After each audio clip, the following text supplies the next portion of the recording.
जिन दो खिलाड़ियों को किया बहाल, उन दोनों खिलाड़ियों ने मैदान पर मचा दिया हाहाकार। जी हाँ, आईपीएल 2025 से पहले दो टीमों की चर्चा करूंगा, दो खिलाड़ियों की चर्चा करेंगे।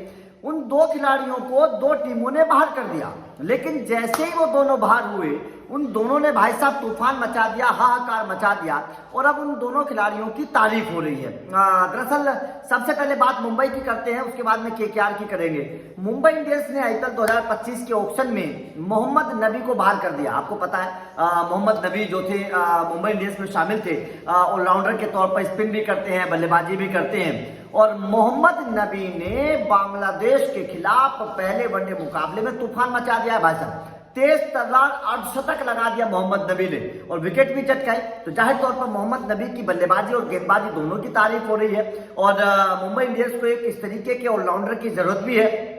आईपीएल 2025 के ऑक्शन से पहले अब मोहम्मद नबी के ऊपर हर किसी की नजर रहेगी। विदेशी ऑलराउंडर के तौर पर अगर मैं बात करूं तो मोहम्मद नबी के ऊपर हर किसी की नजर रहेगी। जिस तरीके की बल्लेबाजी और गेंदबाजी मोहम्मद नबी की है, मुंबई इंडियंस दोबारा से मोहम्मद नबी के बारे में सोच सकती है। जिस तरीके की बल्लेबाजी और गेंदबाजी मोहम्मद नबी करते हैं, और इस वक्त तो फॉर्म में भी है, कमाल की फॉर्म में है मोहम्मद नबी, तो जाहिर तौर पर मुंबई इंडियंस इसके बारे में जरूर सोचेगी। अब बात करते हैं केकेआर की।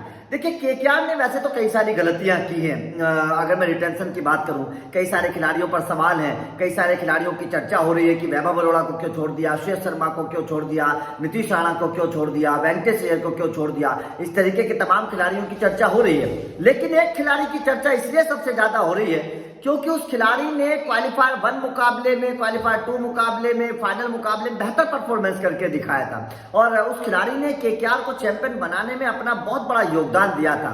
उस खिलाड़ी का नाम है वेंकटेश अय्यर। वेंकटेश अय्यर के बारे में आप जानते हैं, गेंदबाजी बल्लेबाजी दोनों करते हैं वेंकटेश अय्यर। कमाल की परफॉर्मेंस वेंकटेश अय्यर करते हैं, और आईपीएल 2024 में तो कमाल की परफॉर्मेंस वेंकटेश अय्यर ने करके दिखाई थी। हार्दिक पांड्या का रिप्लेसमेंट वेंकटेश अय्यर को माना जा रहा था, लेकिन अब वेंकटेश अय्यर ने बिहार के खिलाफ तूफानी अंदाज में शतक ठोक दिया है, और इस अंदाज में धमक दिखाई है, और ये जाहिर तौर पर केकेआर को आईना दिखाया है। केकेआर के मैनेजमेंट को ये बताया है कि मुझे छोड़ना बहुत बड़ी गलती थी, मुझे छोड़कर केकेआर ने बहुत बड़ी गलती की है, वेंकटेश अय्यर ने बताया। क्योंकि वेंकटेश अय्यर बहुत कम रेट के खिलाड़ी नहीं है, कम से कम 7-8-10 करोड़ रुपए के खिलाड़ी हैं। कई सारी टीमें ऑलराउंडर के तौर पर वेंकटेश अय्यर को टारगेट जरूर करेंगी।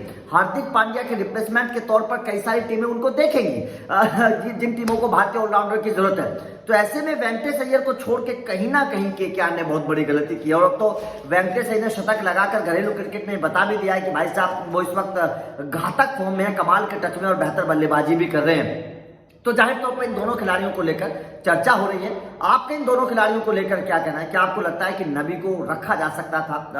क्या नबी को मुंबई टारगेट करेगी? और क्या वेंकटेश अय्यर को लेकर आप क्या समझते हैं? क्या वेंकटेश अय्यर को छोड़कर वास्तव में केकेआर ने गलती की है? और क्या वेंकटेश अय्यर अब केकेआर को फिर से मिल पाएंगे? कमेंट करके बताइएगा। वीडियो अच्छी लगी तो लाइक और शेयर जरूर करिएगा, क्योंकि आईपीएल 2025 से पहले तमाम टीमों के अपडेट मिलते रहेंगे। Thank you very much.